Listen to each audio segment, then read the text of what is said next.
Prions ensemble. Père, nous te remercions pour ce moment. Merci pour ta bonté.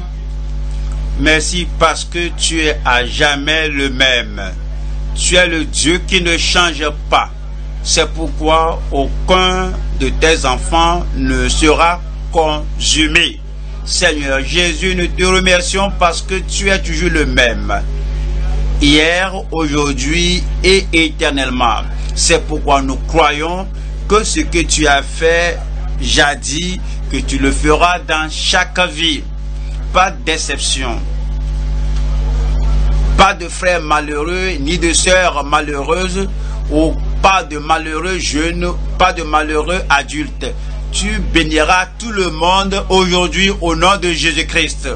Nos enfants sont bénis. Nos jeunes gens sont bénis.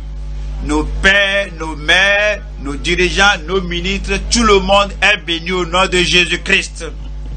Descends de nouveau et ouvre notre compréhension. Aide-nous à contempler les merveilleuses choses de ta parole au nom de Jésus-Christ. Nous te remercions parce que tu nous as exaucés. Au nom de Jésus, nous prions. Un autre Amen.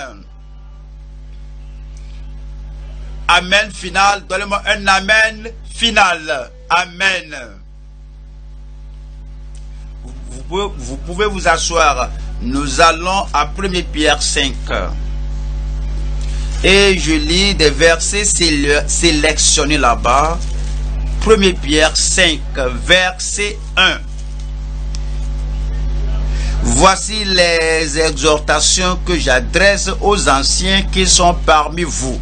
Moi, ancien comme eux, témoin des souffrances de Christ et participant de la gloire qui doit être manifestée. Verset 10.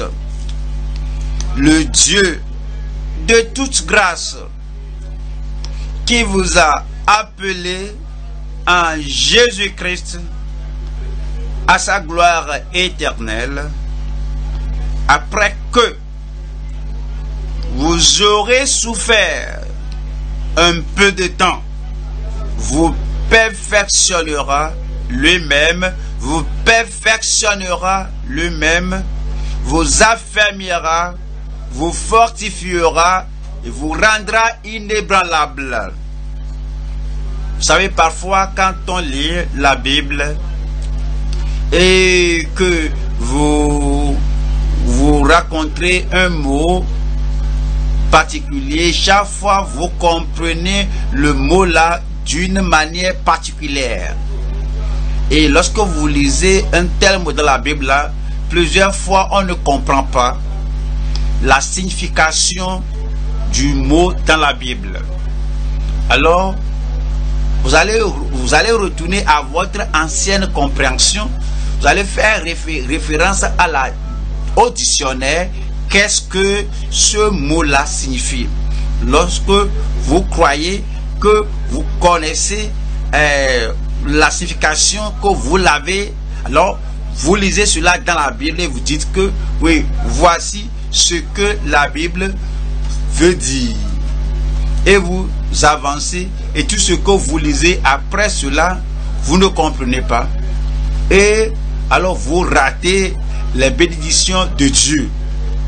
Dieu ouvrira nos yeux. Il ouvrira nos yeux.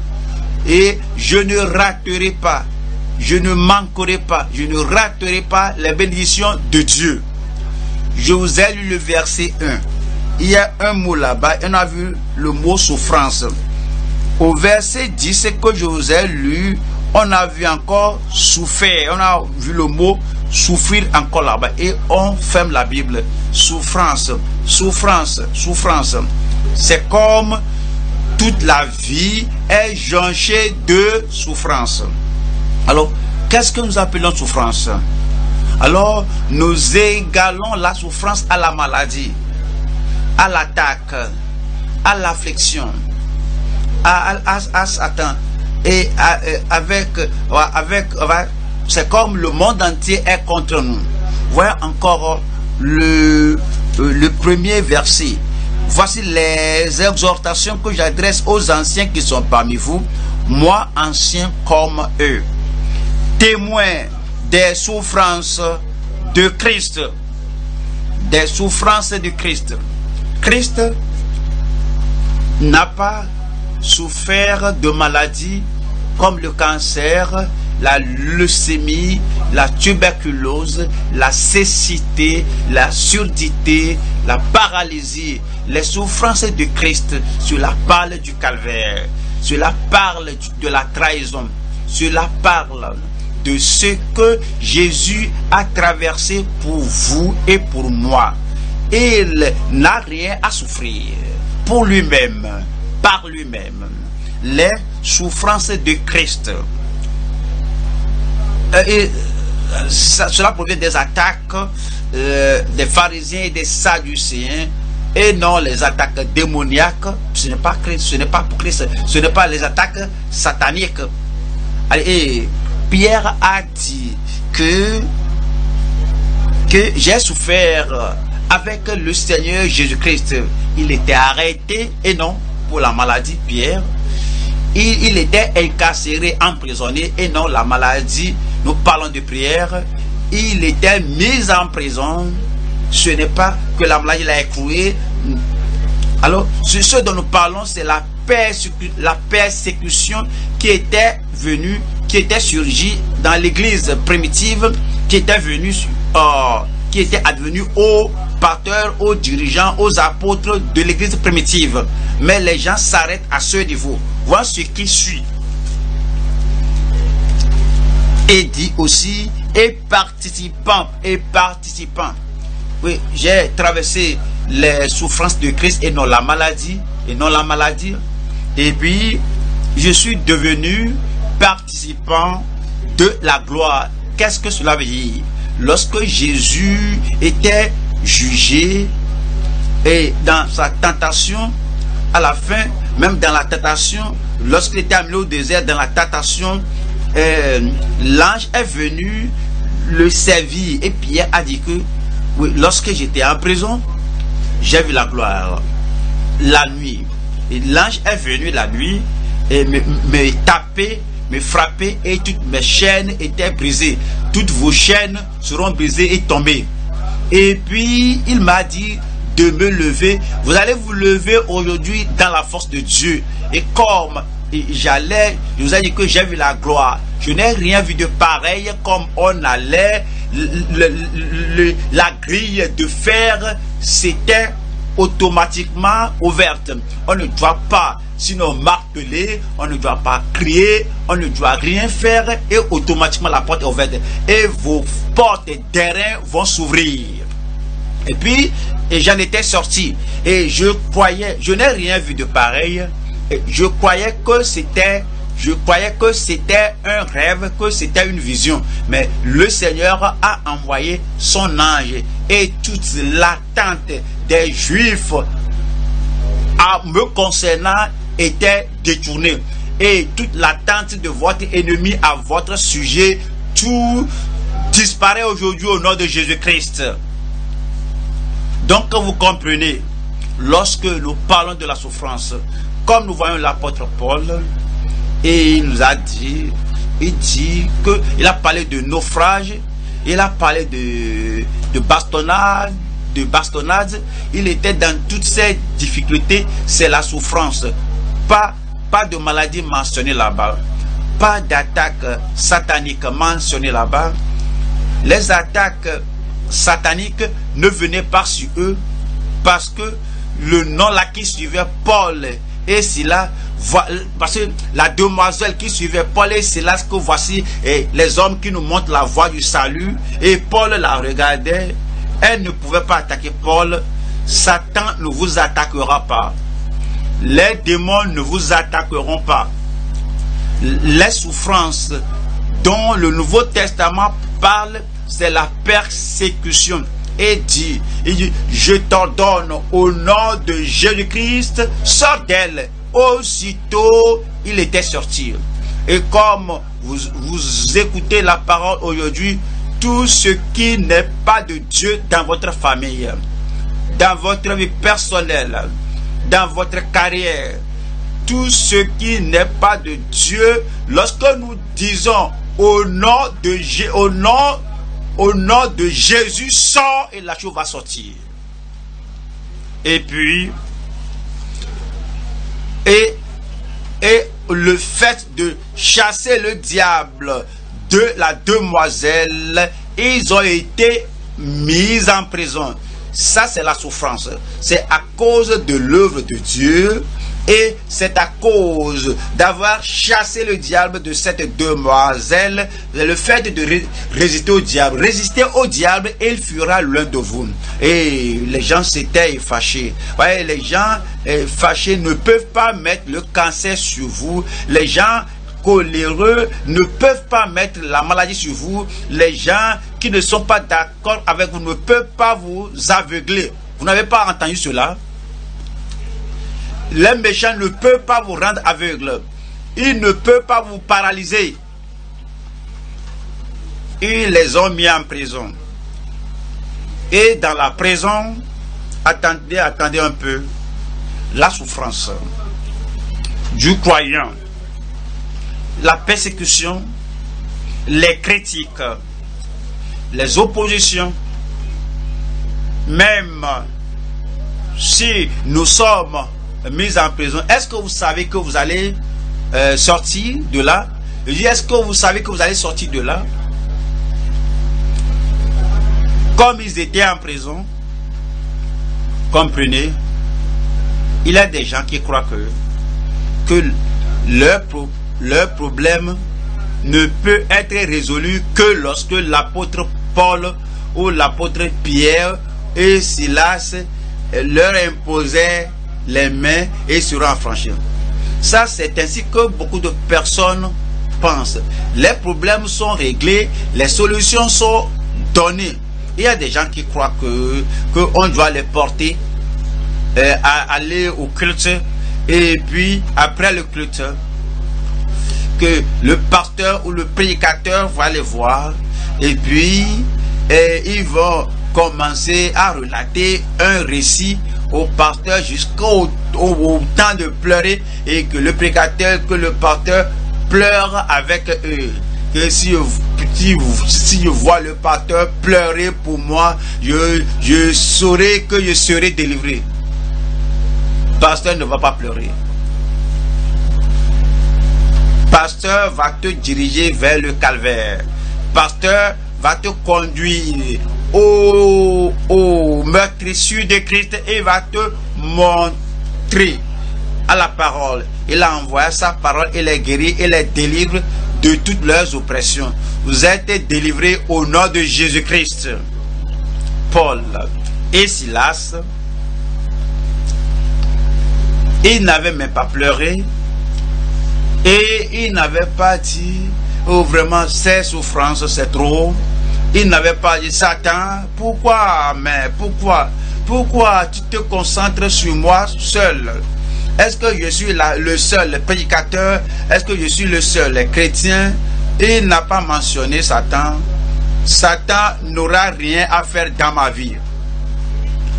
Ils n'ont pas mentionné les démons. Les démons n'auront rien à faire dans ma vie. Ils n'ont pas dit, oh Dieu, que regardes-tu? Certains croient que quand ils portent des plaintes au Seigneur, quand ils blâment Dieu et pleurent, que leurs problèmes auront la solution. Mais Paul et Silas, ils ont prié et ils ont fait quoi? Dites-le moi. Dites-le moi, ils ont fait quoi? Dites-le moi, ils ont fait quoi? Ils ont chanté des louanges de Dieu. Certains ne savaient pas que lorsque la chorale chante, que leurs problèmes peuvent disparaître. Certains ne savent pas que lorsqu'ils voient ces paroles, ces mots sur l'écran, quand tu vois les phrases, la mélodie, le message sur l'écran, que cela peut délier tout ce qui vous lie. Josaphat a dit, regardez tous ces grands problèmes qui nous ont accablés. nous ne pouvons pas nous en sortir. Et on ne sait quoi faire. Mais le prophète est venu dire que le problème n'est pas le vôtre. Enlevez vos mains de cela. Enlevez vos pensées de cela. Enlevez toute votre vie de cela. Ce problème que le ciel lui-même va le traiter. Pour certains sont chaque fois combatifs. Ils vont combattre. Je vais combattre. Je vais combattre. Je vais jeûner. Je vais faire ceci. Je vais jeûner. Je vais faire ceci. Mais comment le ciel va résoudre le problème si tu continues de combattre? Vous allez cesser de combattre. Votre problème sera oublié. Et puis, croyez, mettez votre confiance au Seigneur, l'Éternel, votre Dieu, et à ses prophètes. Si je vais mettre ma confiance à lui, je crois. Si je crois, je ferai quelque chose. Comment je vais exprimer ma foi, ma confiance en Dieu? Il a dit au chantre de s'apprêter lui-même. Lui-même est roi et il est roi et il ne faisait pas partie de l'armée. Et les soldats étaient là, les chantres chantaient, et alors ils suivaient les chantres comme les chantaient. Les chantres commençaient à chanter et ils suivaient la mélodie. Alors tous les ennemis se sont détruits. Donc quand vous venez à l'église, ce n'est pas seulement la prédication. Tout ce qui arrive à l'église, comme on chante le cantique, le chant de congrégation, vos problèmes seront ôtés. Comme la chorale des enfants, la chorale des jeunes, la chorale des étudiants, la chorale des adultes, comme ils chantent, vos problèmes seront réglés. Et comme lorsque la parole est présentée, il envoie sa parole et les guérit tous, dit seulement un mot et mon serviteur sera guéri. Donc comme vous entendez la parole de Dieu, même avant qu'on le prie, vous êtes délivrés au nom de Jésus-Christ. Aujourd'hui, comme nous voyons le passage que nous considérons en 1 Pierre 5, je vous parle du thème la provision et le soin de Dieu pour son troupeau fidèle. La provision et le soin de Dieu pour son troupeau fidèle. Nous devons comprendre que du salut à la glorification, du commencement de notre voyage chrétien jusqu'à la fin de notre voyage chrétien, Dieu a fait des provisions adéquates pour tout besoin dans nos vies, des provisions adéquates pour tous les besoins de votre vie. Tous les besoins spirituels, tous les besoins physiques sont pourvus suffisamment. Le pardon et la paix sont les nôtres.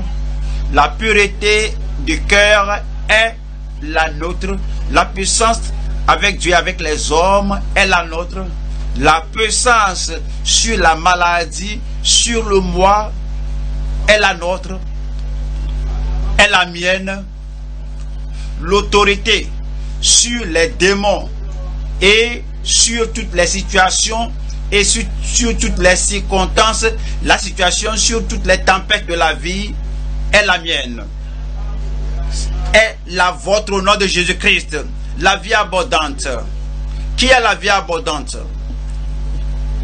Le voleur ne vient que pour dérober et pour égorger, pour détruire. Mais vois ceci. Si tu n'as pas quelque chose de précieux, le voleur ne viendra rien voler chez toi. C'est parce que tu as quelque chose de précieux. Comme je me tiens ici, j'ai quelque chose. Je dis j'ai quelque chose. Et lorsqu'il vient, il viendra voler. Il viendra égorger. Vous avez la vie, c'est pourquoi il vient et il veut tuer la vie là. Mais votre vie n'est pas dans sa main. Et il voudrait détruire. S'il n'y a rien de précieux, qu'est-ce qu'il va détruire? J'ai la vie. Il faut le dire, j'ai la vie. J'ai la vie éternelle. J'ai l'héritage précieux. J'ai l'héritage indestructible. C'est ce qu'il est venu faire. Mais je suis venu. Comment se fait-il que les gens ne pensent qu'à ce que Satan est venu faire? Et n'ont jamais, ils ne sont jamais affranchis de cela. Alors il faut aller à l'autre bord. Lui, il est venu. Je suis venu te donner la vie et la vie en abondance, la vie abondante. Vous l'avez au nom de Jésus-Christ. Et nous avons les réponses illimitées de la prière. Et nous avons la justice et la sainteté. Nous avons la joie et le bonheur. Y a-t-il quelqu'un là qui ait la joie aujourd'hui?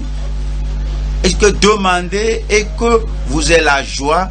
Comme on voit certains chrétiens, c'est comme la voie est très rugueuse, les montagnes sont très élevées et les souffrances sont insupportables.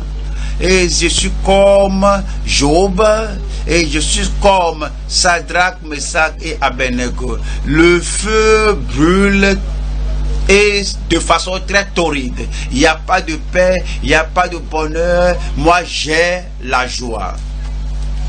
Jésus a dit que vous ayez la joie et que votre joie demeure. Votre joie va demeurer au nom de Jésus-Christ.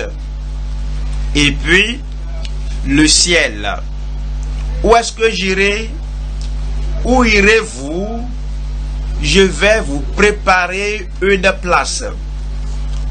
Afin que lorsque je m'en vais, lorsque j'aurai vous préparé une place, je reviendrai et je vous prendrai. Où va-t-il reprendre? C'est moi. Où est-ce qu'il va prendre moi? C'est moi, c'est moi.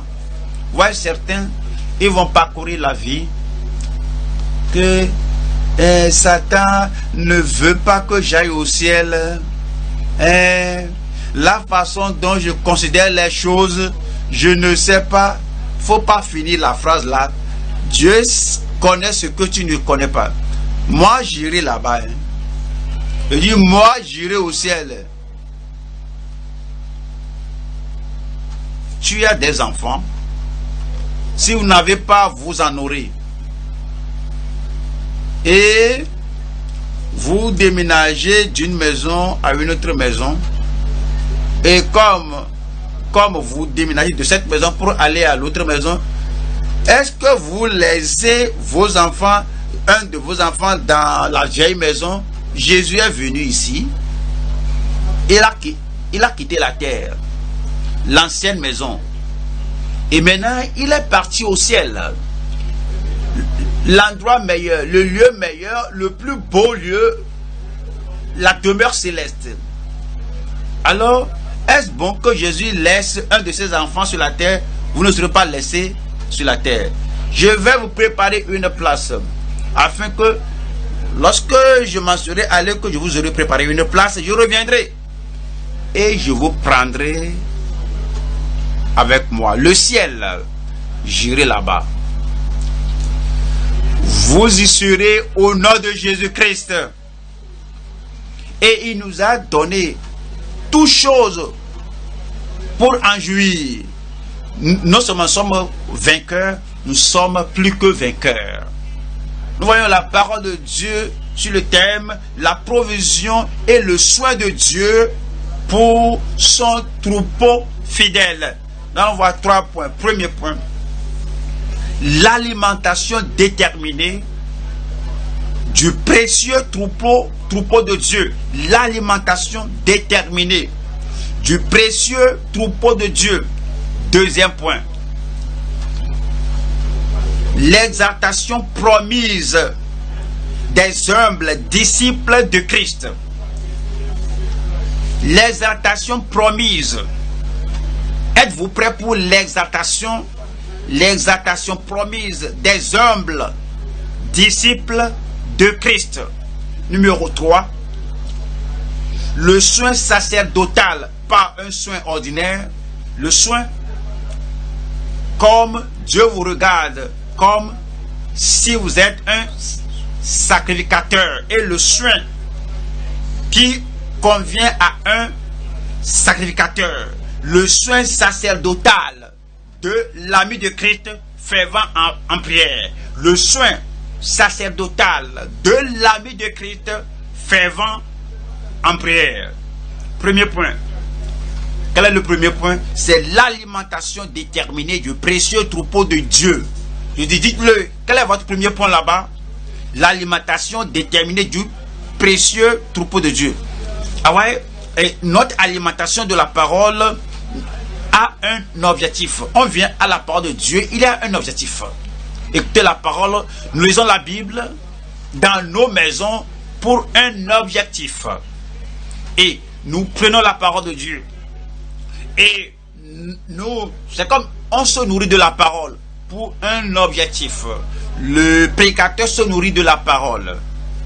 Les laïcs, les membres se nourrissent de la parole. Et à tout moment, partout, on se nourrit de la parole de Dieu. Se nourrir de la parole de Dieu a un objectif. Nous ne devons pas nous nourrir et rester faible, épuisé, se nourrir de la parole et rester sans foi, se nourrir de la parole et demeurer faible. Vous n'allez pas demeurer faible. Voyons chapitre 1 Pierre 5 verset 2. Paissez le troupeau de Dieu qui est sous votre garde. Vous pouvez rendre témoignage que dans notre église ici, nos prédicateurs, nos ministres et nos responsables de section à toute réunion, à toute opportunité, c'est ce que nous faisons. Paissez le troupeau de Dieu. Allons à Jean 20, Jean 21, verset 15, à la dernière partie, qui paie mes agneaux. Dernière partie du verset 16, paie mes brebis. Dernière partie du verset 17, du verset 17, paie mes brebis. C'est ce qu'on fait, des agneaux aux brebis, des membres aux ministres, et des enfants aux jeunes, aux adultes. C'est ce que nous faisons. Nous paissons les agneaux, nous paissons le troupeau. Jean chapitre 6 verset 34. Jean 6 verset 34. Et il lui dit: Seigneur, donne-nous toujours ce pain. C'est ce que Jésus a fait. Il a nourri les gens de la parole de Dieu. Alors c'est ce qu'on fait aujourd'hui. On nourrit les membres de l'église de la parole. Verset 63. 63. Car c'est l'esprit qui vivifie, la chair ne sert de rien. Les paroles que je vous ai dites sont esprit et vie.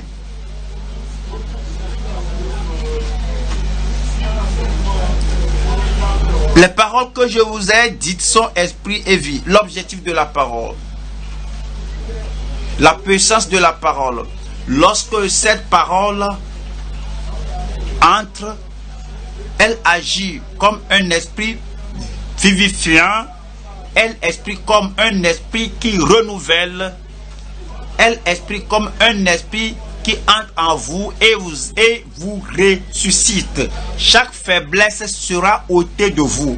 Le verset 63 dit les paroles, la parole dans son intégralité. S'il y a quelque chose qui meurt en vous, dès que la parole entre en vous, la chose là va reprendre vie. Aujourd'hui, vous allez reprendre vie. Moi, je reprends vie. Je dis, moi, je reprends vie.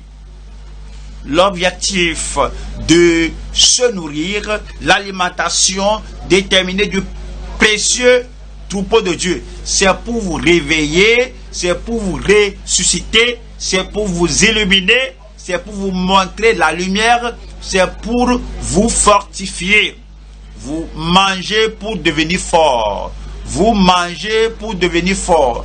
Et la parole, normalement, sans autre chose, parfois, lorsqu'on a faim, presque en état d'épuisement, il n'y a pas de force, on est fatigué, alors, et puis on dit que on vous appelle, voici l'heure de petit déjeuner, ou bien voici c'est l'heure de déjeuner, ou bien du dîner, vous prenez la nourriture et puis vous buvez de l'eau. Et dès que vous mangez, la faiblesse disparaît, n'est-ce pas? Et puis tout épuisement disparaît.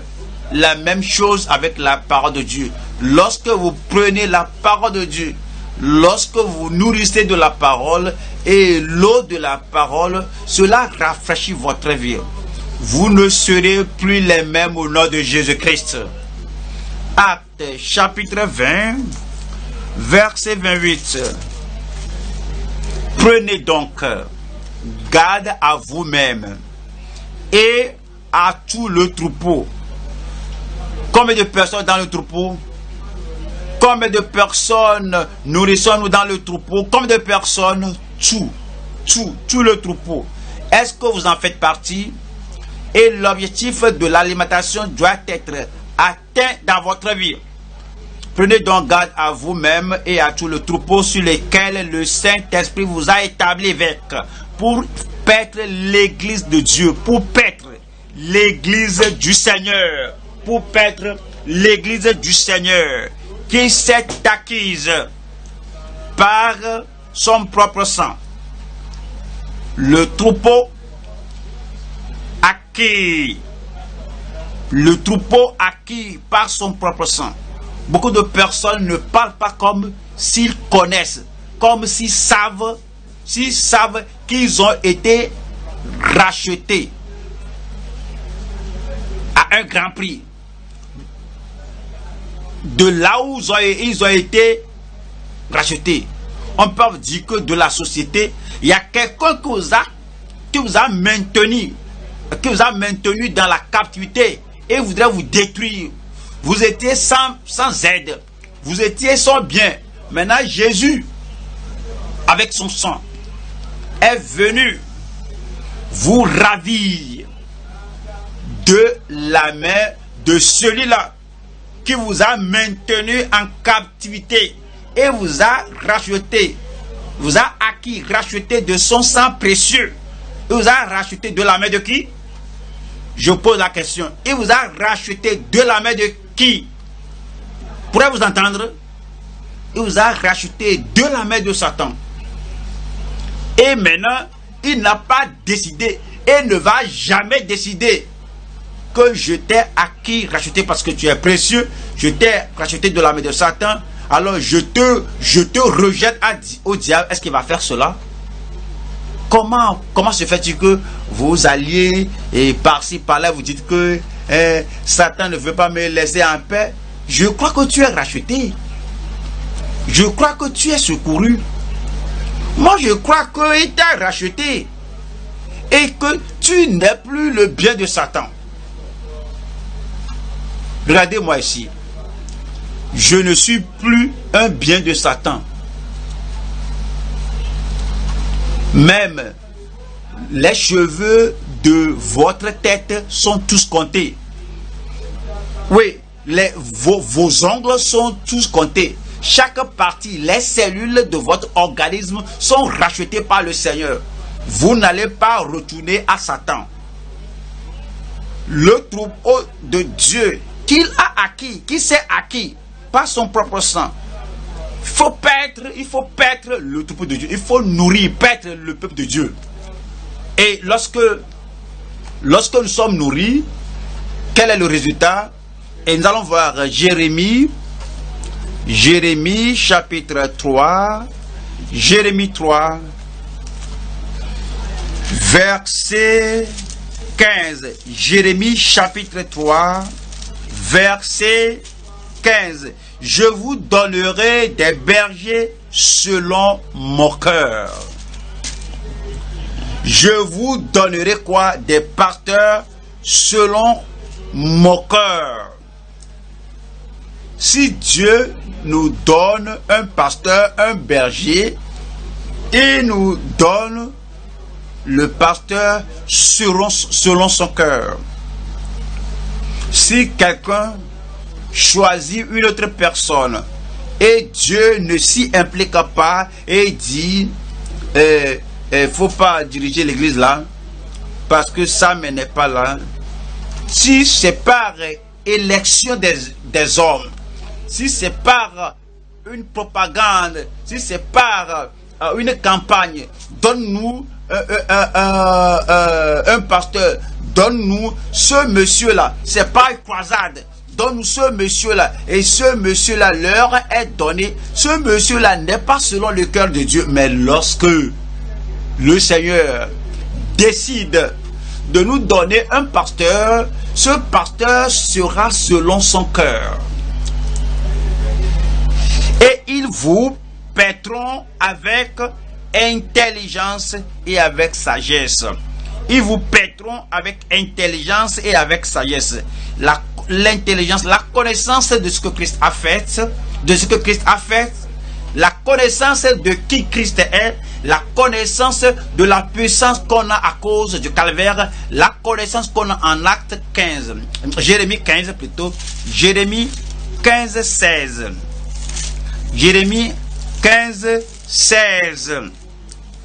J'ai recueilli tes paroles et je les ai dévorées.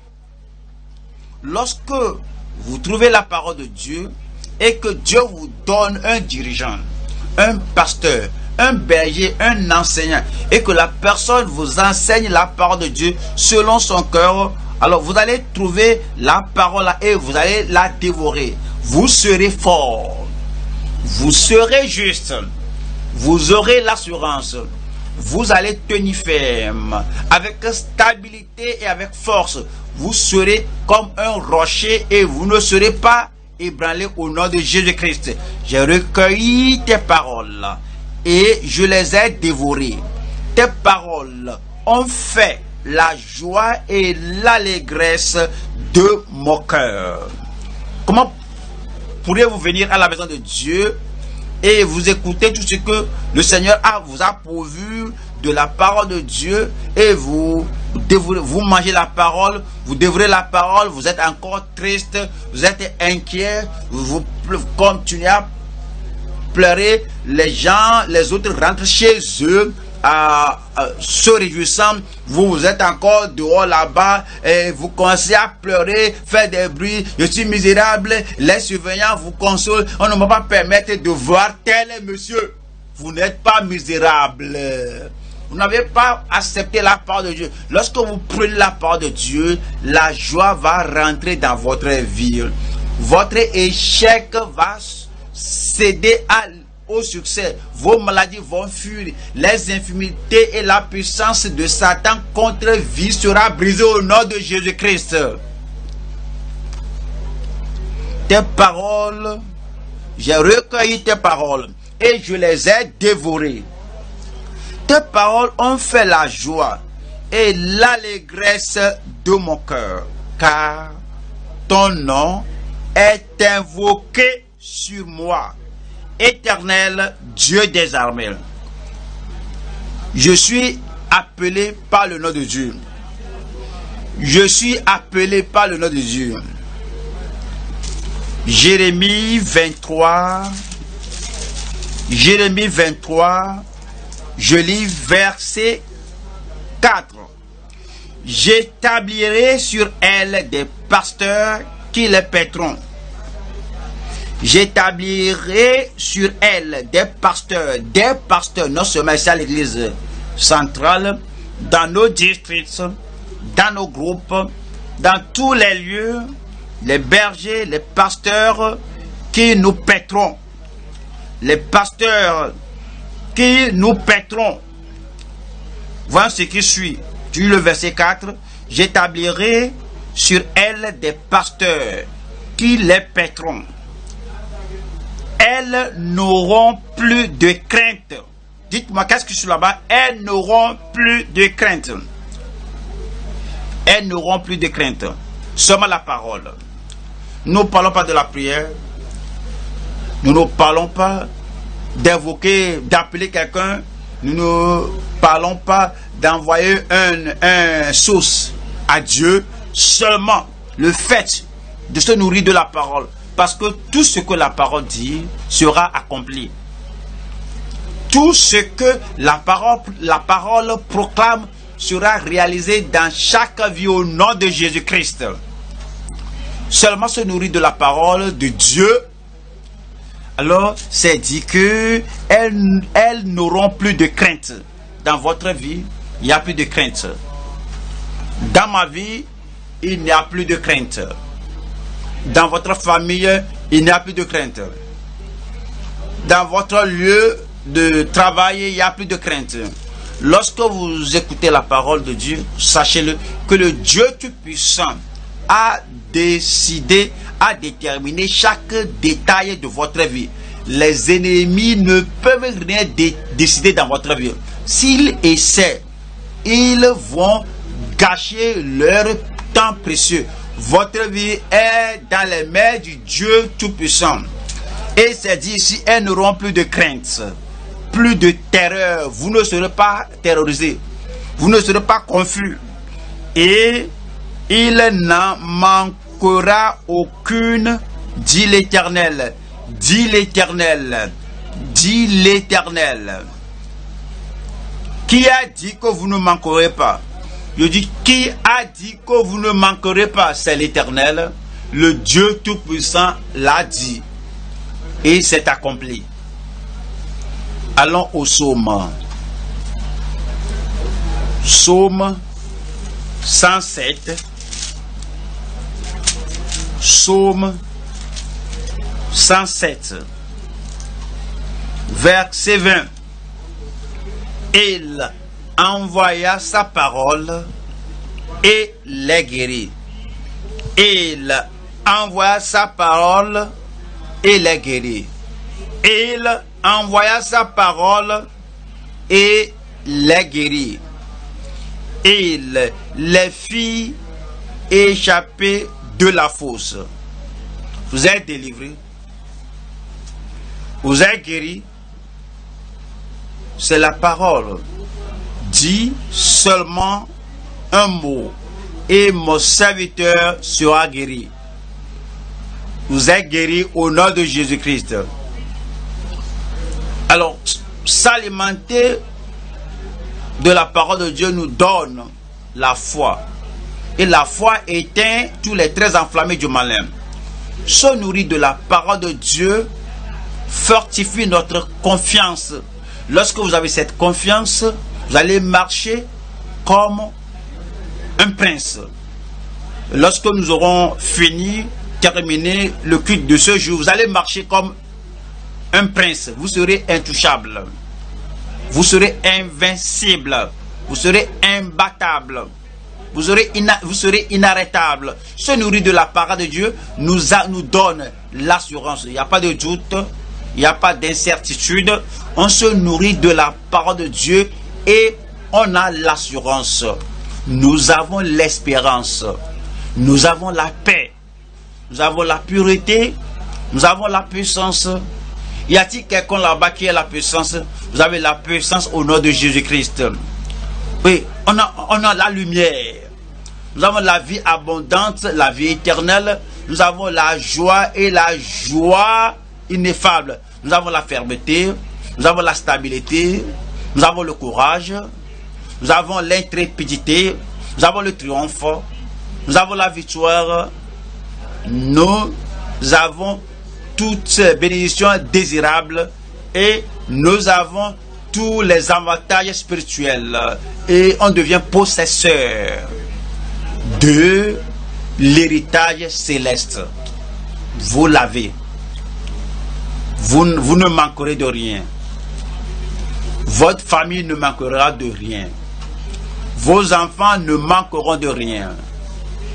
Vos parents ne manqueront de rien. L'abondance dans votre vie au travers de la parole au nom de Jésus-Christ. Nous allons au deuxième point. L'exaltation promise des humbles disciples de Christ.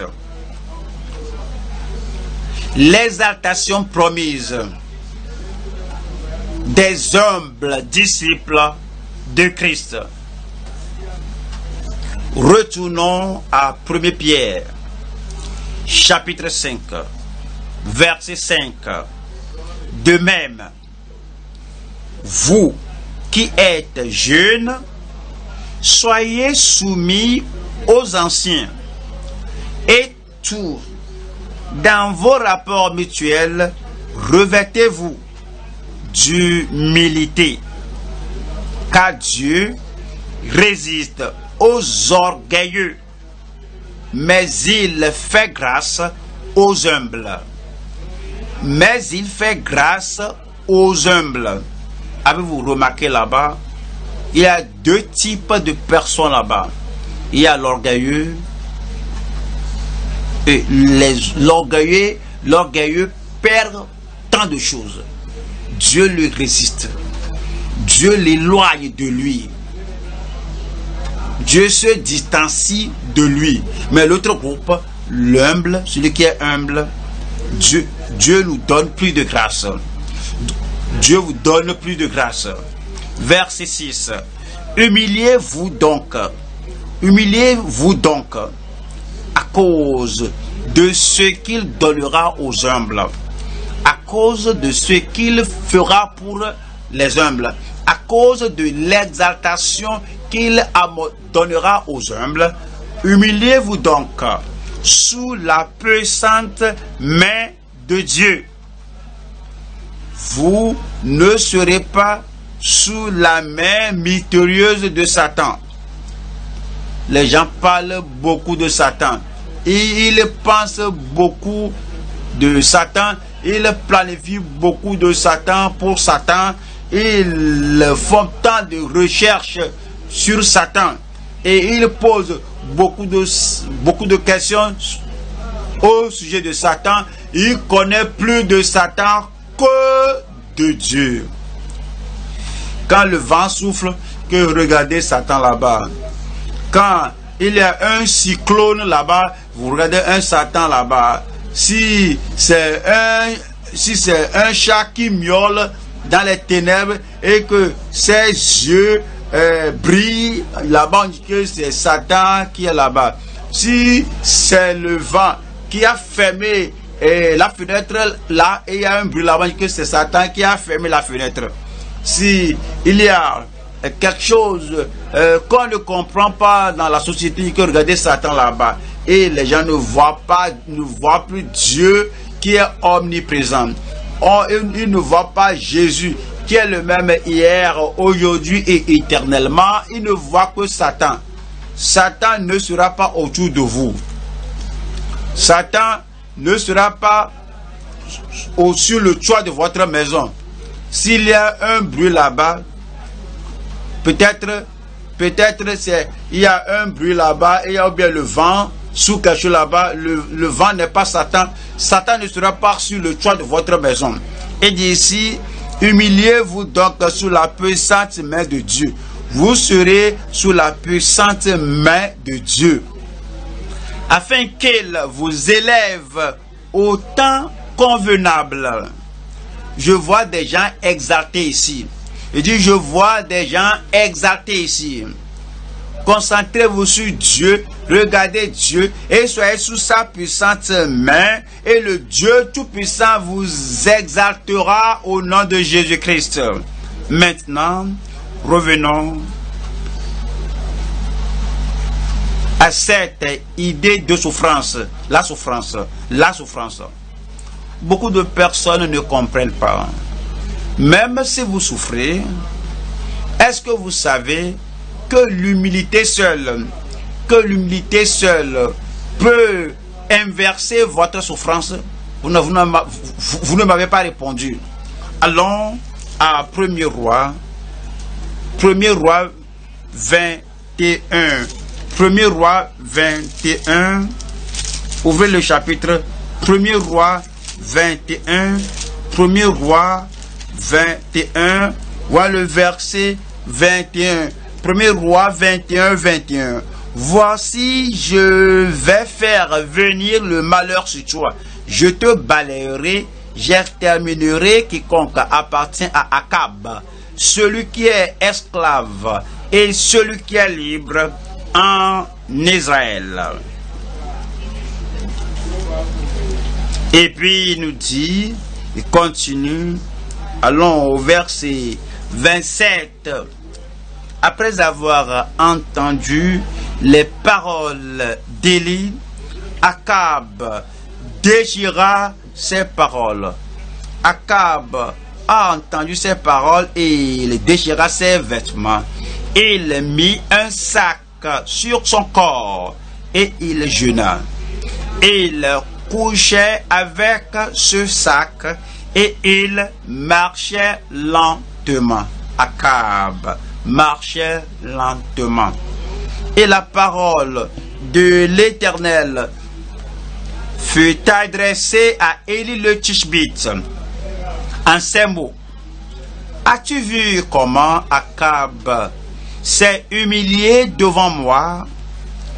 Il s'est humilié devant moi. Parce qu'il s'est humilié devant moi, je ne ferai pas venir le malheur pendant sa vie. Vois cela. Dieu a dit au prophète, va le dire, un homme méchant, je vais le détruire. Je lui ferai ceci, je lui ferai cela. Quoique Akab soit un homme qui considérait Élie comme son ennemi. M'as-tu vu mon ennemi? Oui, je t'ai trouvé parce que tu t'es vendu pour faire le mal. Voici le jugement de Dieu. Il a entendu cela et il est allé penser là-dessus et par là et il s'est humilié. Dieu a dit, mais Élie, regardez Akab, je n'ai pas pensé à cela, je n'ai pas entendu cela. Et Dieu a dit, à cause de l'humilité là, que je vais lui accorder la grâce. Dieu vous donnera de la grâce. Et tous les malheurs que j'ai déclarés sur lui, à cause de l'humilité, je ne vais pas les amener sur lui. Avec l'humilité, beaucoup de problèmes sont réglés. Le fait seulement de marcher lentement, humblement devant Dieu, beaucoup de choses qui font notre objet de plainte, et comme la parole de Dieu vous présente, alors cette parole, la parole de Dieu peut guérir vos maladies, et d'autre part, vous êtes humble et à cause de l'humilité, votre guérison est déjà confirmée. Deuxième Chronique, chapitre 7, verset 14. Si mon peuple, sur qui est invoqué mon nom, s'humilie. Ouais, peut-être vous ne savez pas comment jeûner, prier, mais si vous vous humiliez, peut-être vous ne savez pas comment citer beaucoup de références bibliques, mais si vous vous humiliez, peut-être vous ne comprenez pas toutes ces malédictions mystérieuses de Satan, des démons, ceci et cela, mais si vous pouvez seulement vous humilier, si mon peuple, sur qui est invoqué mon nom, s'humilie, prie.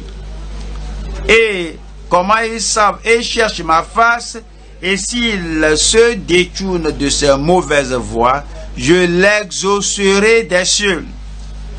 La voix de toute personne humble sera exaucée des cieux. Et je lui pardonnerai son péché et je guérirai son pays. Dieu guérira votre famille.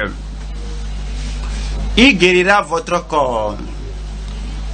Il guérira tout ce qui fait mal dans votre vie au nom de Jésus-Christ. Genèse 41. Genèse chapitre 41, verset 16. Joseph répondit à Pharaon.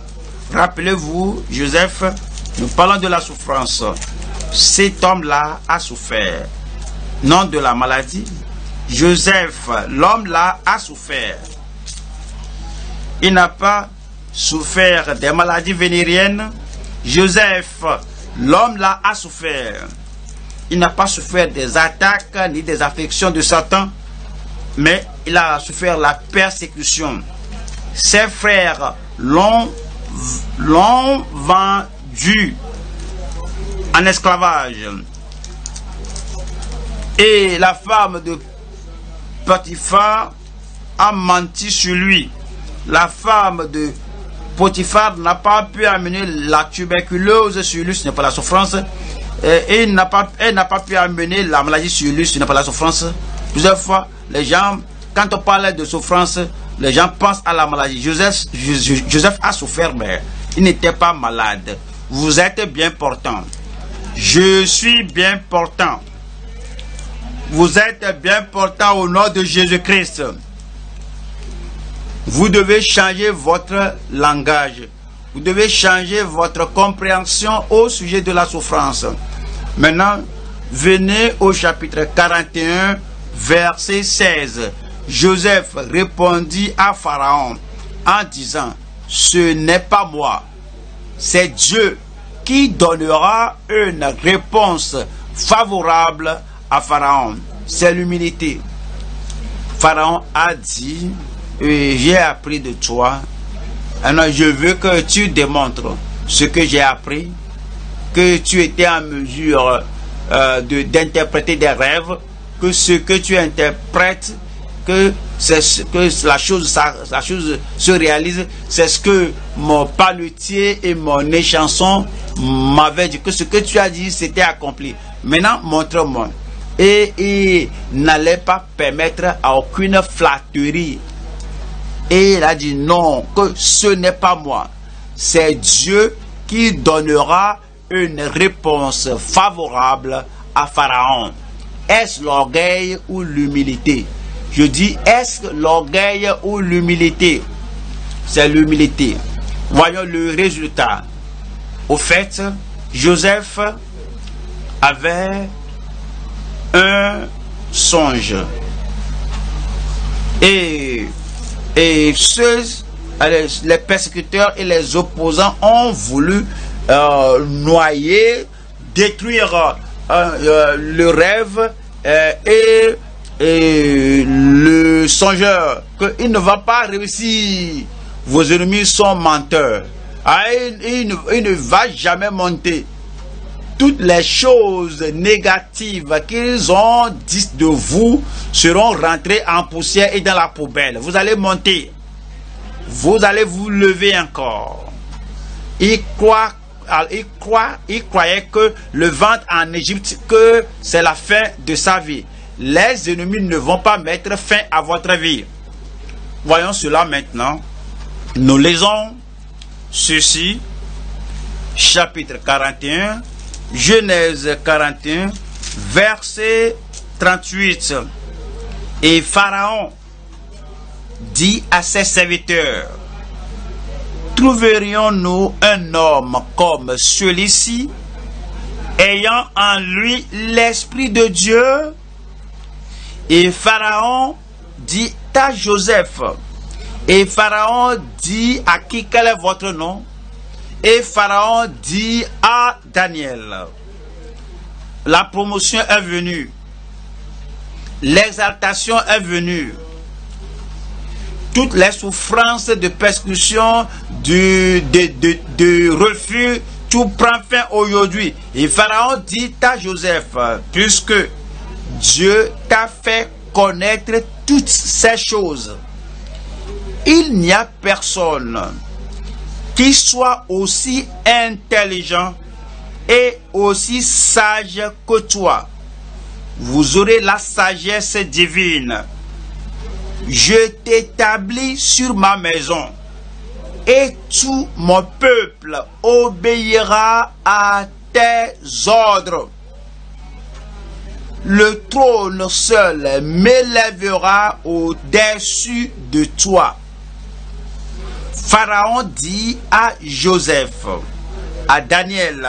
Pharaon dit à qui? Pharaon dit à Daniel. Pharaon dit à Joseph, vois, je te donne le commandement de tout le pays d'Égypte. L'humilité mène à l'exaltation. Comme vous vous humiliez devant le Seigneur, attendez, l'humilité ne veut pas dire que vous vous soumettez à l'ennemi, vous vous vendez à l'ennemi, l'ennemi vient, Hama vient, il dit qu'on soit humble.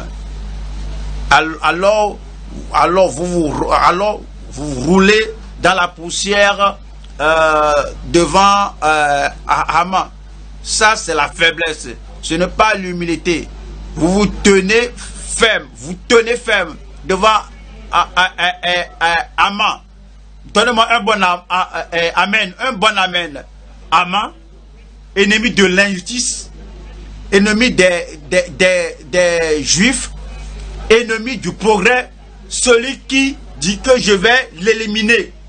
Si tu fléchis, si tu te prosternes parce que Haman a dit que je vais l'éliminer, cela, ce n'est pas l'humilité, ça c'est la crainte, c'est la peur. Tu as peur. Il dit qu'il va m'éliminer, mais il ne peut pas t'éliminer. Regardez-moi ici. Est-ce qu'ils peuvent m'éliminer? Ouais, tout ce qui ne peut m'éliminer ne peut vous éliminer. Vous connaissez mon âge? Vous serez autant vieux que moi. Vous serez plus vieux que moi. Vous serez plus vieux que moi au nom de Jésus-Christ. Ils ne vont pas vous éliminer. Ils ne vont pas éliminer votre destinée. Mais devant Dieu, vous devez vous humilier et l'exaltation viendra. Vous êtes déjà exalté. Vous êtes déjà promu. Je veux que vous voyez 1 Corinthiens 16. 1 Corinthiens 16, verset 9. 1 Corinthiens 16. Non, 1 Corinthiens 15. 15, verset 9. 1 Corinthiens 15, 9. Car je suis le moindre des apôtres. C'est Paul ici. Car je suis le moindre des apôtres. Est-ce l'humilité ou l'orgueil? Répondez-moi. Car je suis le moindre des apôtres. Il n'y a pas fait de flatterie ici. Il n'y a pas d'orgueil ici. Car je suis le moindre des apôtres. 1 Corinthiens 15, 9.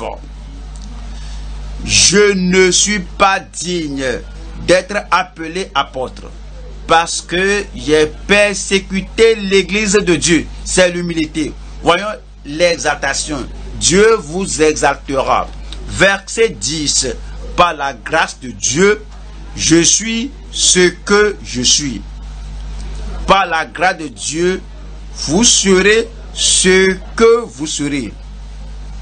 La promesse de Dieu s'accomplira dans votre vie.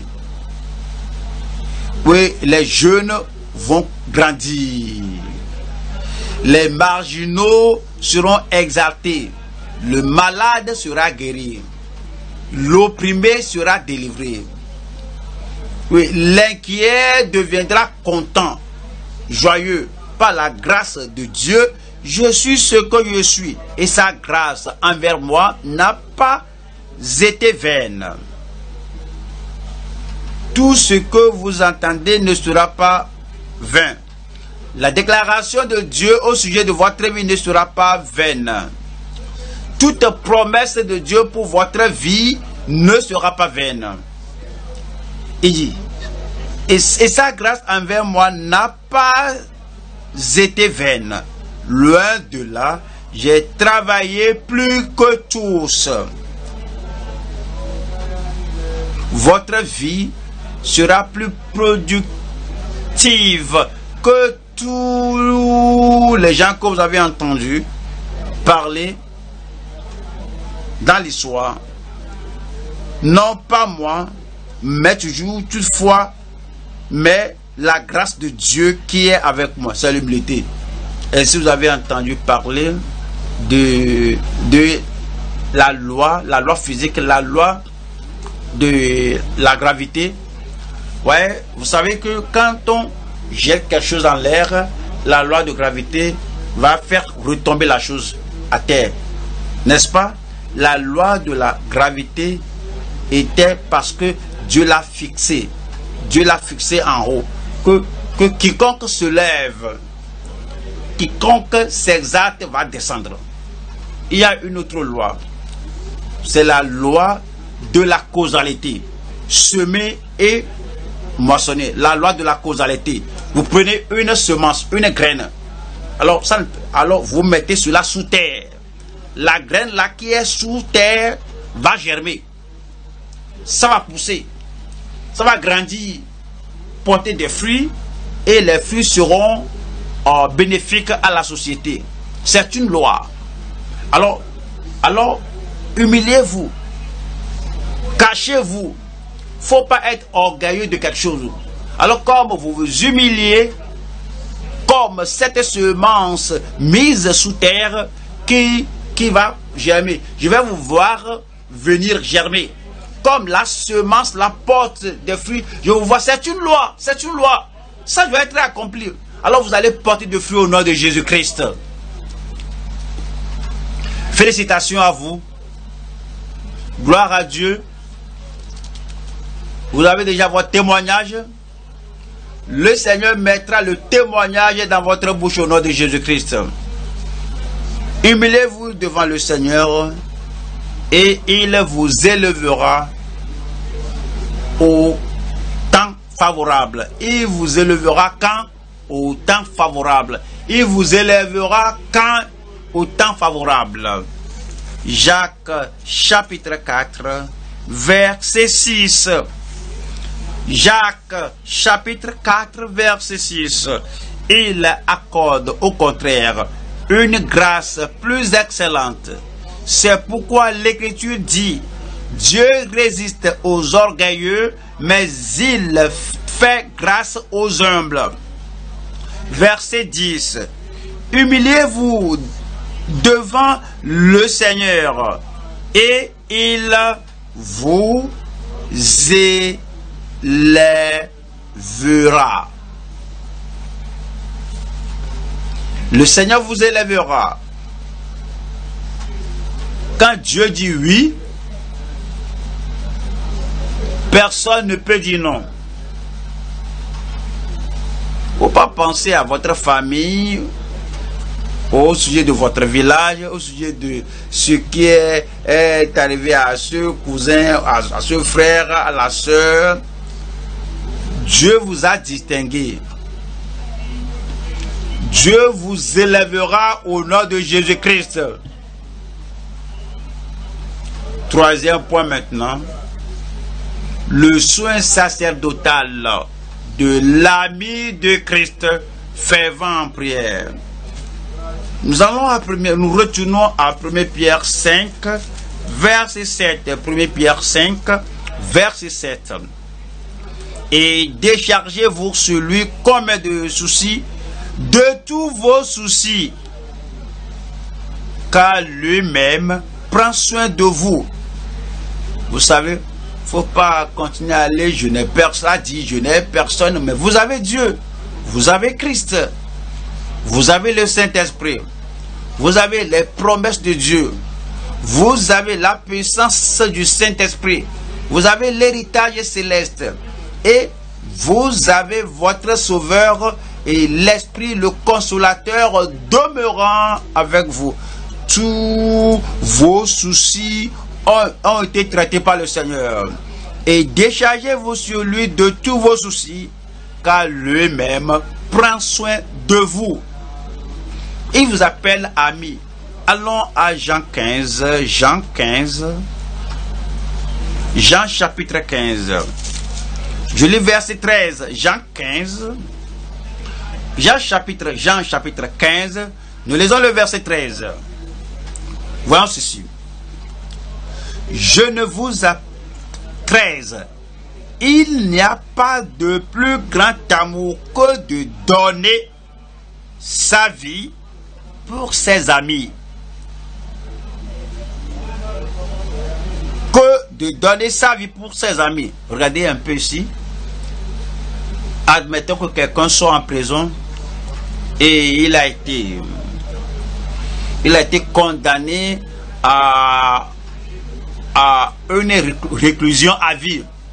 Et lorsqu'il est laissé là-bas, alors on ne va pas le laisser à mourir paisiblement, mais on va le tuer là-bas de façon violente. Mais quelqu'un vient et la personne dit que je vais payer le prix, je vais payer sa rançon, quel que soit ce qu'il a fait. Donc je vais payer la rançon pour l'acquitter. Alors il l'acquitte. On le délivre de la prison. Voilà où il a une réclusion à vie. Et après être sorti de la prison, maintenant, il a besoin il a besoin du pain. Il a besoin d'un morceau de pain. La personne qui a payé le grand prix, il a fait sortir de la prison. Est-ce que la personne peut lui donner un morceau de pain? Oui, bien sûr que oui. Il a besoin des habits pour se vêtir. Celui qui l'a fait sortir de la prison à vie, est-ce que la personne peut lui donner des habits pour se vêtir? Bien sûr que oui. Il a besoin d'un hébergement, un toit quelque part, un abri, un logis quelque part. Celui qui l'a racheté et a payé tout le prix pour lui, pour le faire sortir de la prison à vie, est-ce que la personne peut lui accorder un logement? Le Seigneur Jésus-Christ vous a racheté, vous a acquis, vous a ôté de la prison à vie, de la souffrance éternelle. Maintenant, il a payé le prix avec son sang précieux. Va-t-il vous donner le petit déjeuner? Va-t-il vous donner les habits? Va-t-il vous donner le succès? Va-t-il vous donner la prospérité? Va-t-il vous donner tout ce dont vous aurez besoin? Il le fera. Mais il vous appelle ami.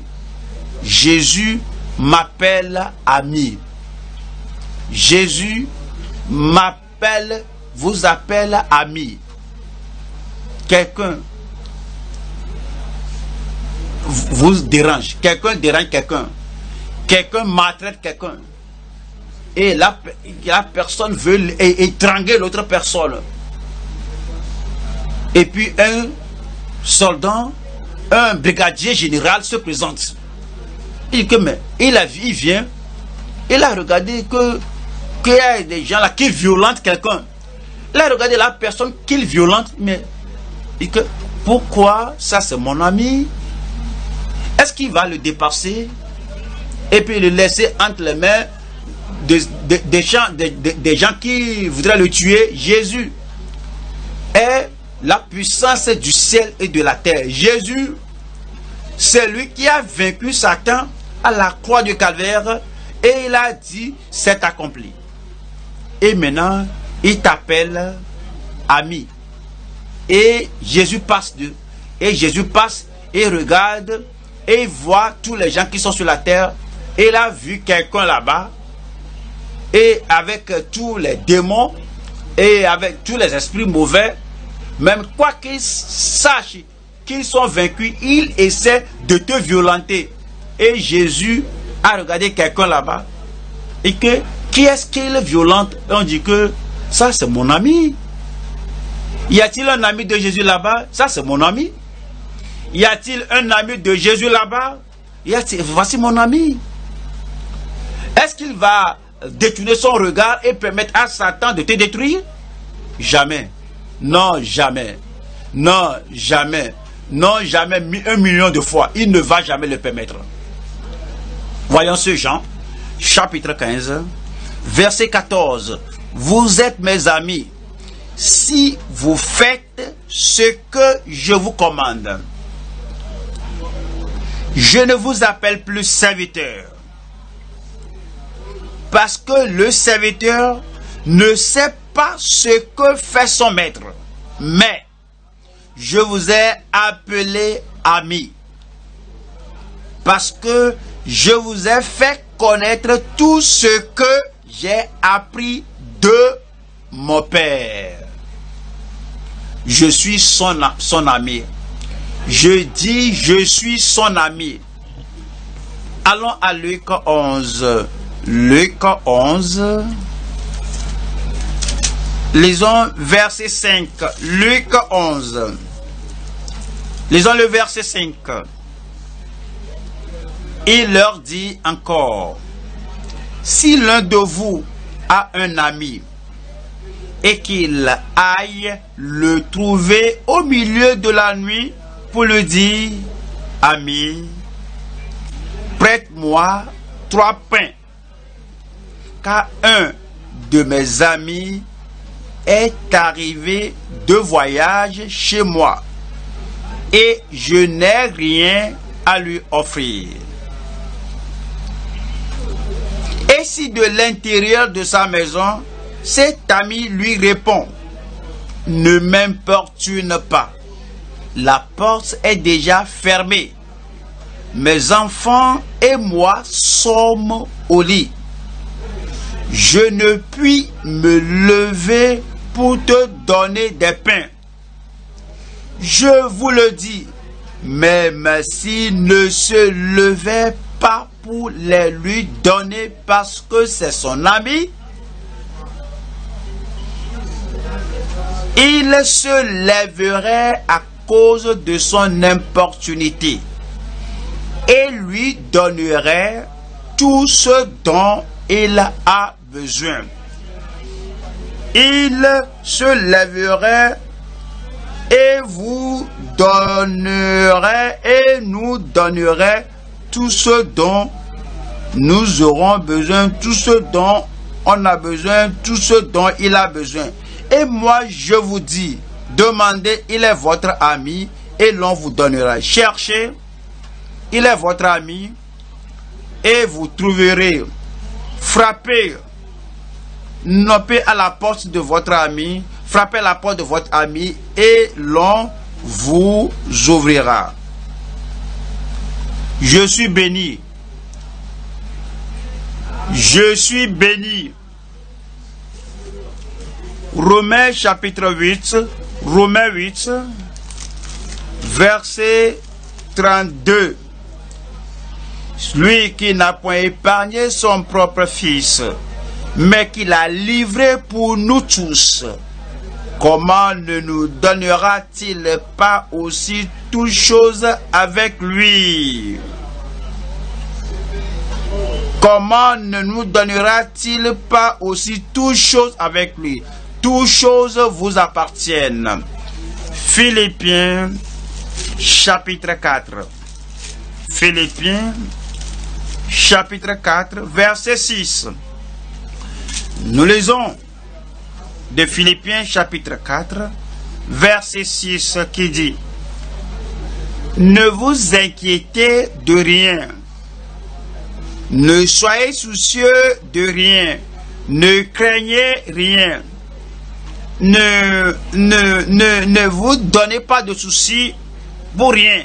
Ne vous inquiétez de rien, mais en toutes choses, faites connaître vos besoins à Dieu par des prières et des supplications avec des actions de grâce.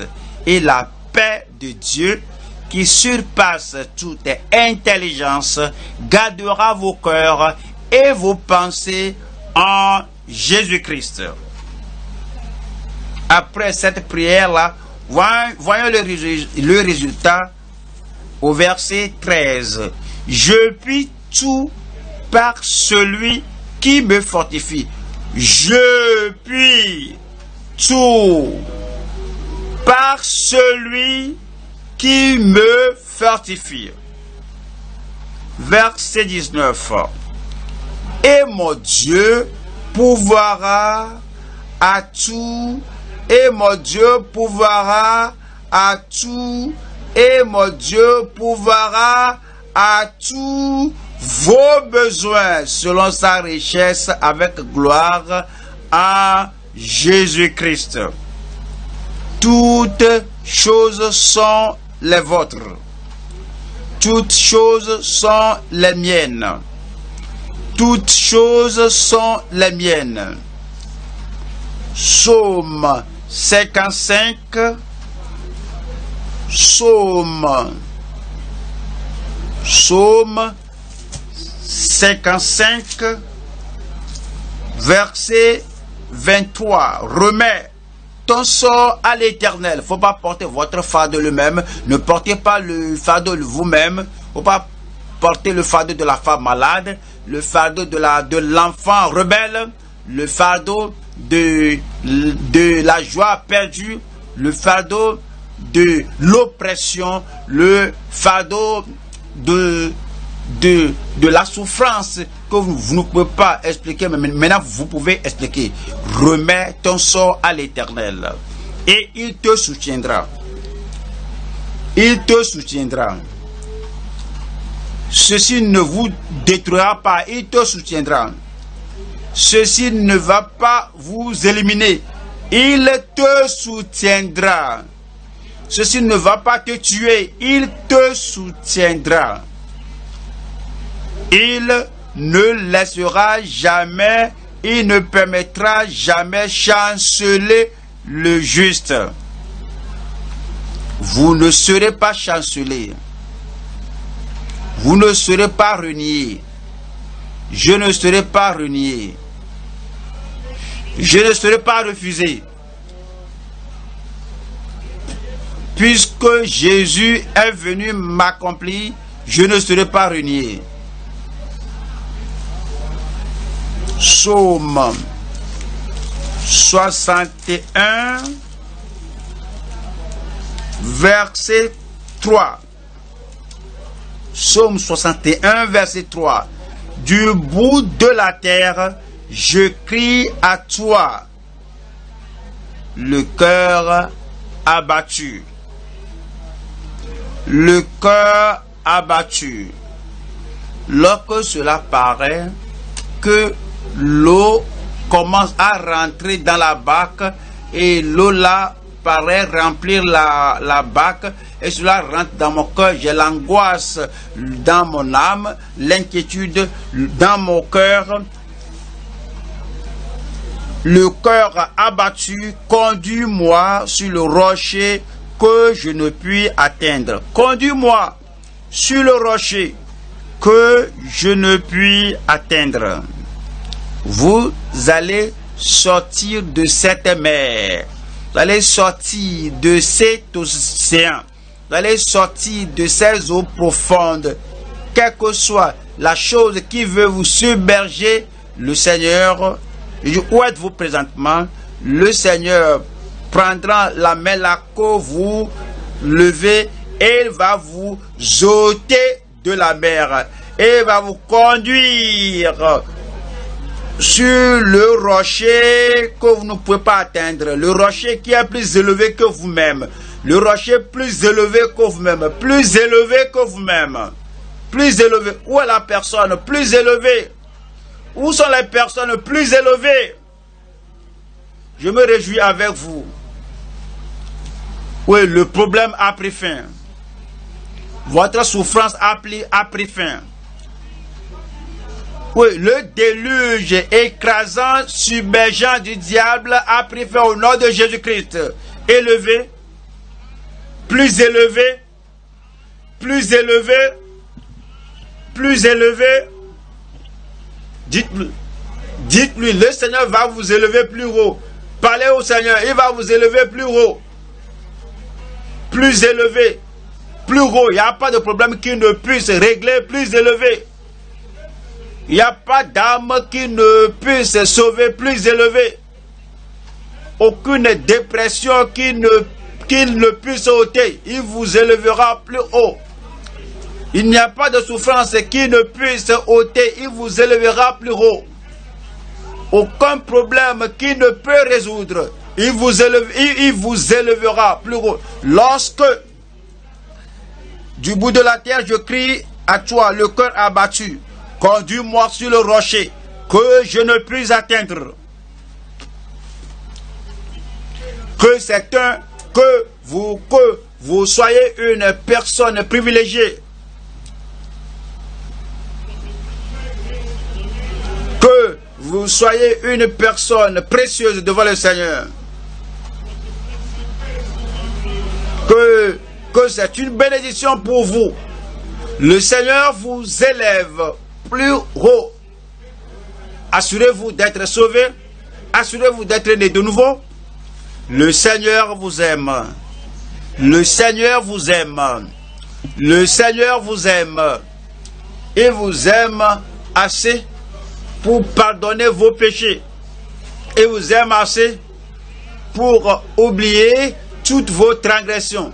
Le Seigneur vous aime assez pour vous élever, pour vous conduire et pour vous faire sortir de l'abîme du péché, pour vous conduire au sommet de la montagne. Conduis-moi, conduis-moi, conduis-moi sur le rocher que je ne puis atteindre. Le péché n'aura pas la domination sur vous. Il est venu vous sauver. Il est venu vous affranchir.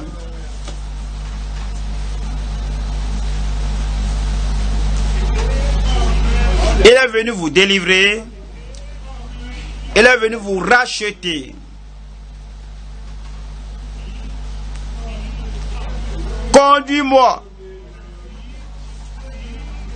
Conduis-moi en haut.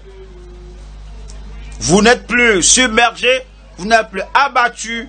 Conduis-moi plus haut. Conduis-moi plus haut que là où j'étais. Conduis-moi plus haut que mes ennemis. Conduis-moi plus haut que les choses qui m'avaient submergé. Conduis-moi plus haut que tous les défis de ma vie. Conduis-moi plus haut que tous les problèmes auxquels j'étais confronté. Plus haut. Votre bac ne va pas couler, ne va pas s'effondrer, ne va pas couler au milieu de la mer. Lorsque vous êtes abattu, criez au Seigneur. Il vous conduira plus haut, plus haut. La maladie, non. Par ses meurtrissures, vous êtes guéris. Il a envoyé sa parole et il est guéri. La parole nous fortifie. La parole nous guérit. La parole nous délivre. La parole ôte la douleur. La parole ôte le fléau, la plaie. La parole fait les miracles. Il a envoyé sa parole. Et il les guérit. Et les délivre de la fosse. La parole vous est parvenue. Lorsque la parole entre et la faiblesse disparaît. La maladie disparaîtra. Recevez la parole. Cachez-la, gardez-la dans votre cœur. Croyez à la parole dans votre cœur. Accrochez-vous à la parole dans votre cœur. Nourrissez-vous de la parole. La faiblesse disparaîtra. La crainte disparaîtra. L'épuisement n'aura plus sa place en vous. La maladie n'aura plus sa place en vous. Tous ces puissants ennemis seront chassés de votre vie. Nourrissez-vous de la parole. Croyez à la parole. Accrochez-vous à la parole. Méditez la parole de Dieu. Acceptez la parole. Cette parole va éliminer, va supprimer, va annuler, va anéantir tout ce qui est du diable de votre vie. La parole donne la vie. Recevez la vie. La vie abondante. Recevez-la. La vie éternelle. Recevez-la. Une bonne vie. Recevez-la. La parole donne la force surnaturelle, la victoire, le triomphe, la stabilité. La parole amène l'intrépidité, le courage et toute bénédiction spirituelle, tout avantage spirituel. Et bien la parole fait de vous possesseurs de l'héritage céleste. Humiliez-vous devant le Seigneur. Le jugement disparaîtra.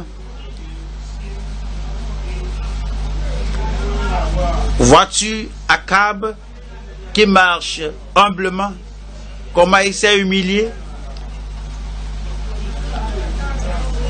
Je n'aimerais pas le jugement que j'ai prononcé sur lui. Si mon peuple, sur qui est invoqué mon nom, s'humilie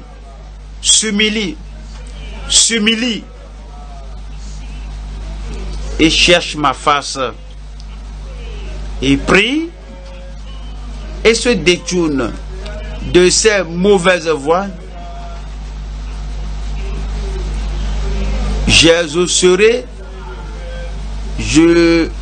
les exaucerai des cieux.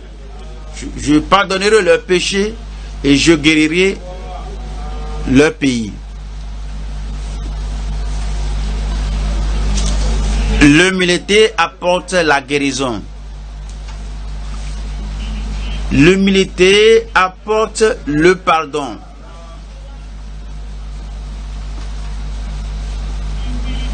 L'humilité apporte le soulagement et l'affranchissement du jugement. L'humilité apporte la réponse aux prières.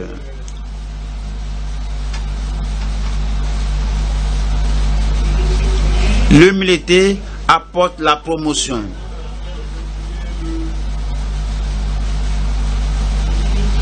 L'humilité apporte l'exaltation.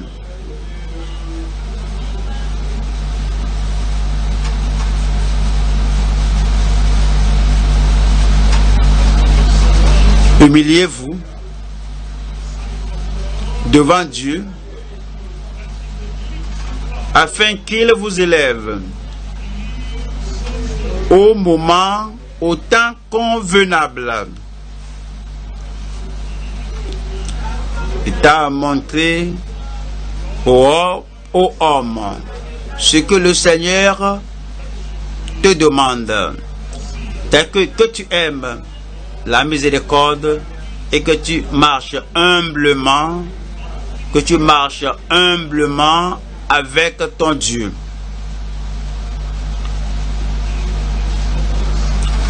Celui qui s'élève sera abaissé, mais toute personne qui s'abaisse sera élevée.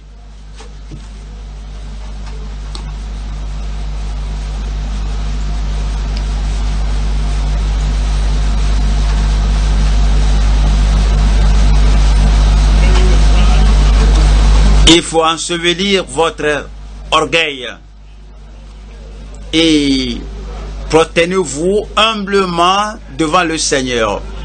Ne vous comportez pas comme un peureux devant un ennemi un peureux devant Haman.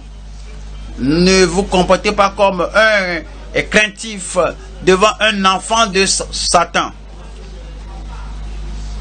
Tenez et tenez-vous bon et restez ferme. Vous êtes enfant de Dieu, menez une vie de douceur. Soyez doux de parole dans votre posture. Soyez doux dans votre interaction. Soyez doux et humble devant votre frère, votre soeur. Soyez doux et humble.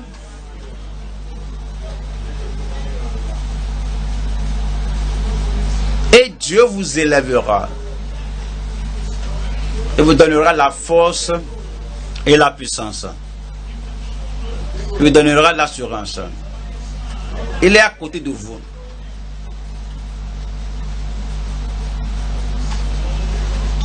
Et il résoudra tout problème que vous lui présentez.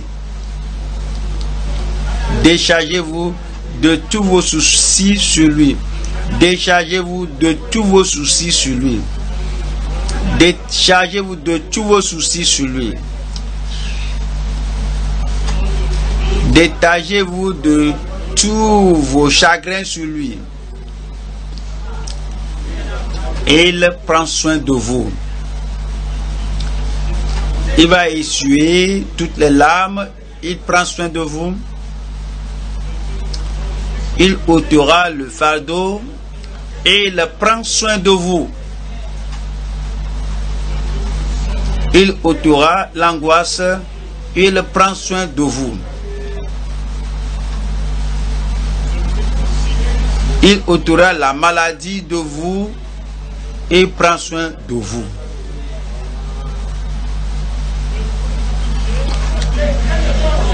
Il brisera toute chaîne et tout fer, il prend soin de vous.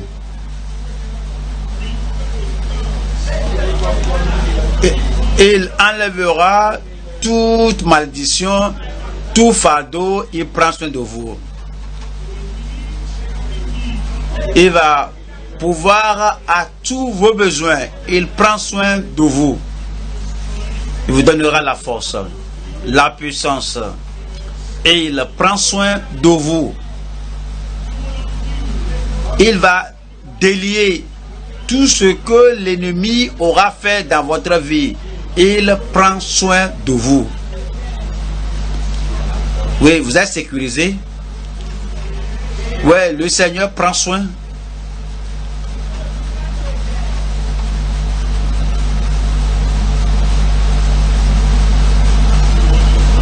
Déchargez-vous de tous vos soucis. Déchargez-vous sur lui de tous vos soucis, de tout le chagrin de votre cœur, de tous vos fardeaux. Déchargez-vous de tout sur lui. Le Seigneur est pour vous. Et le Seigneur est avec vous. Et sous vous se trouve ses mains éternelles. Il prend soin. Il ne vous abandonnera pas. Au milieu de la nuit, le Seigneur prend soin de vous. Il ne vous abandonnera pas au milieu de la mer. Le Seigneur prend soin de vous. Lorsqu'il n'y a pas des amis autour de vous, il prend soin de vous. Lorsque la chaleur est insupportable, plus que vous le supportiez, le Seigneur prend soin. Dans la douceur, le Seigneur, dans la solitude, le Seigneur prend soin.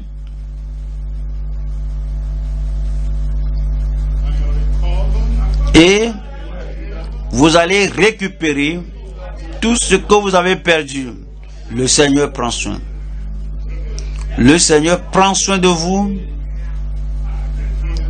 comme il prend soin d'un ami précieux. Le Seigneur prend soin. Comme il prend soin d'un ami intime, le Seigneur prend soin.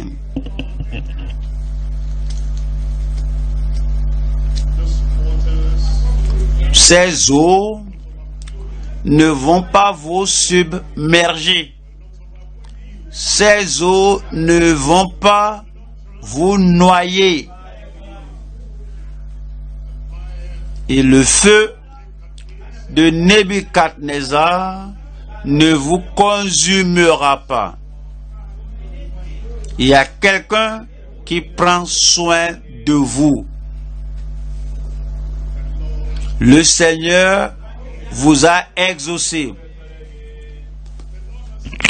Le Seigneur a vu vos larmes et les ont essuyées. Le Seigneur a ôté vos fardeaux. Il a réglé votre problème. Il a guéri votre corps. Comme vous allez rentrer chez vous maintenant, vous allez sortir avec la joie du Seigneur. Je suis béni. Où est la personne? Où est la personne? Vous êtes béni au nom de Jésus-Christ. Père, que tu es un Père qui prend soin, un Père aimable, un Père miséricordieux. Tu es un Père qui porte le fardeau de tes enfants. Merci pour ce que tu as fait. Tu as essuyé les larmes de tes enfants. Tu as ôté la maladie de ton peuple. Tu as ôté le fardeau de ton peuple. Frère, le Seigneur t'a exaucé. Sœur, ma fille, ton problème est réglé. Il t'a rendu maintenant léger dans le cœur. L'angoisse n'est plus. Le chagrin n'est plus. La parole t'a nourri et maintenant tu es intrépide. La parole t'a nourri et tu ne seras plus déprimé. La parole t'a nourri, la mort va fuir de toi. La parole est venue à toi et toutes tes maladies sont guéries au nom de Jésus-Christ. Comme tu marches lentement, humblement devant le Seigneur va t'élever. Le Seigneur va t'exalter. Le Seigneur va te promouvoir. Le Seigneur va te rendre plus élevé que ton passé, plus élevé que tes ennemis, plus élevé que tous ceux qui s'opposent à toi, plus élevé que ton songe, plus élevé que ton rêve, plus élevé que ce que tu ne penses même pas être. La parole du Seigneur, l'Esprit du Seigneur te parle maintenant. Monte en haut. Comme Joseph monte plus haut. Comme le bienheureux du Seigneur vient, monte plus haut. Le Seigneur a dit oui dans ta vie. L'ennemi ne peut pas dire non. Tout le fardeau que vous avez mis sur le Seigneur les a ôtés. Ne pleurez plus. Ne soyez plus inquiets. Ne parlez plus de problèmes. Tout ce qui vous a submergé, maintenant le Seigneur l'a ôté. Il a ôté vos fardeaux. Il a ôté vos soucis. Il a ôté tous vos chagrins. Allez maintenant dans la joie du Seigneur. Le Seigneur a mis le témoignage dans votre bouche. Il a mis le sourire à vos lèvres. La joie dans votre vie. Comme vous allez, les gens verront la gloire de Dieu dans votre vie. Plus élevé, plus haut, demeurez là-bas plus haut, et rien ne décroîtra votre bénédiction. C'est confirmé dans votre vie au nom de Jésus-Christ. Merci Seigneur, parce que nous savons que tu as exaucé. Au nom de Jésus, nous prions.